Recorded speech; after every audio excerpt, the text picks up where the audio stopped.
Ballymun has passed through many phases. Once this entire area formed the grounds for the Albert Agricultural College. In recent times, Ballymun has been known as a concrete jungle, but a different type of greenery has started to take over here at the Muck and Magic Community Garden. Hi Moira, nice to meet you. Can you tell us a bit about the gardens here? Sure. The Muck and Magic Community Garden was started about 15 months ago.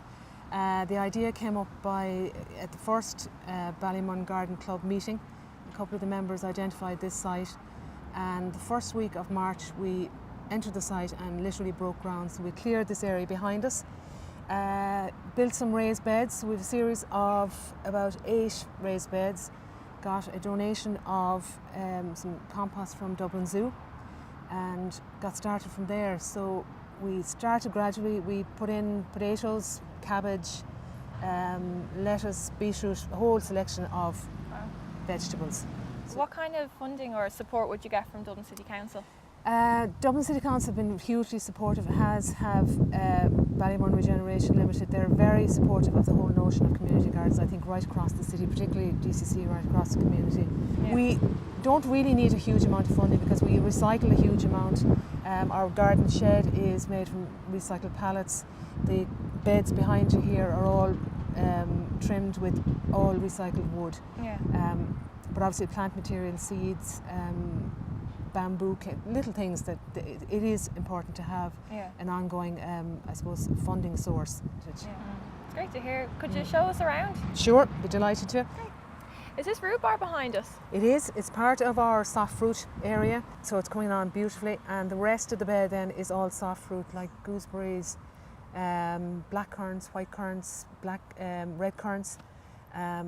Again, this is just literally the first. We put them in at the beginning of the year, so it'll take a bit of time to establish. We'll certainly get a good crop of rhubarb for rhubarb crumble or rhubarb pie lovely. Or whatever. You're making me hungry now. You have chickens here? Yes, we have 5 or 6 laying hens with 2 cocks. So we get 6 eggs a day. They're a huge addition to the garden because not alone do they produce eggs, but they are educationally fascinating for children and adults alike. They're fantastic from the point of view of we can feed them all of our leftover scraps and vegetables, and they will take some household waste. So that's again great from the point of view of reducing waste. And they've integrated really well into the community. We haven't had too many complaints by the cock crowing really early. It's a nice way to wake up in the morning. Absolutely, country feel to it. These are our potatoes, and we are involved in a potato trial of trying to grow disease-resistant potatoes. We've got 3 different varieties, and the whole idea is that we will not spray them with anything and we'll see how we get along.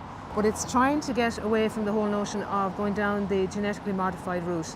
Because variety is the spice of life. The more variety of potatoes and plants you have, the better for any garden. I think the strength of the garden is very much the social element. People come to the garden, it's very informal, casual. People often come and have a look and tentatively sort of say, oh, maybe this will suit me. And then a huge sense of companionship and camaraderie, and I think the produce of the garden is probably just a byproduct. Yeah, because you were saying that increasing amount of people are coming here. Oh, absolutely. So it must be a very kind of social hub then for them. Very much so, very much so. A huge number of, I suppose, the age profile, kids will come along during summer holidays with parents, and we would strongly encourage that because I think it's important to get kids involved in growing and seeing where their food is coming from. We would have quite a number of unemployed people, middle-aged, the older generation. So yeah, it is very much a social hub.